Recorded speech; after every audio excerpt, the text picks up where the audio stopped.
Welcome to Wednesday on All Things Futhark. This is your host, Rafa Nordry, and this week we're looking at BindRunes with a question suggested by Zelenswitchy. Thank you for that. BindRunes are a topic I often consider to be intermediate to advanced. So, what are BindRunes? Often they're used as contractions in runic inscriptions. They're used for talisman creation and magic, and in transliteration they offer a tool to hide messages and runic coding. So before you start, there are some things you want to keep in mind and decide on. 1. Why do I need or want a BindRune? 2. Is the BindRune for magical use or mundane purposes? And what is the medium that will carry the BindRune? And this is more for talismans and so forth. So the first thing you want to do is write out your purpose and clearly define it. Rewrite it to be concise and precise as possible, and this will help you to avoid situations where your intent and the BindRune created collide or negate one another. 2, you want to express your purpose runically. Redefine them and refine them to be concise. You want to aim for about 5 runes or less.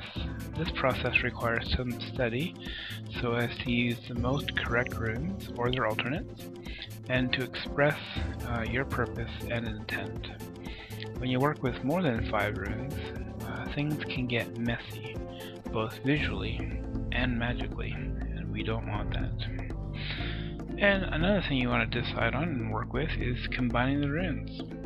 You will be creating several versions so you can see what will feel right and what clicks. However, I would also recheck it at the end of the different versions, the one you like, to be sure that you don't have or are aware of any hidden runes which may work in ways that are not planned. And then the last thing would be just to create the talisman and empower it.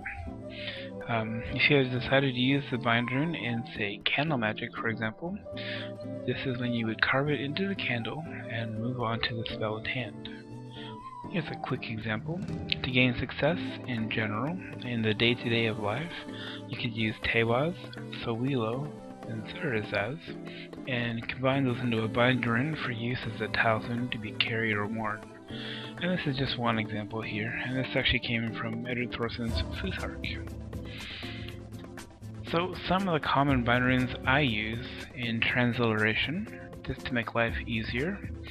We normally call this, or aka, the Shaz. Now let me explain that a little bit. The Shaz is a fun term that my wife and I came up with when discussing these 3 BindRunes. You won't find the Shaz referenced in any books, well, until I write one. So you have a BindRune for the word the SH sound, and the ending AZ or as. The, or the BindRune for the, combines both Thurizaz and Tewaz. The SH combines alternate forms of Sowilo and Hagawaz, and as, or AZ, combines Algiz for Zed and Anzus. Here's a good example, I think. The rune name Manaz. See the AZ in the end? Many of the rune names and other words in Old Norse end in the AZ combination, so a BindRune can make writing more efficient and more compact, as you can see here.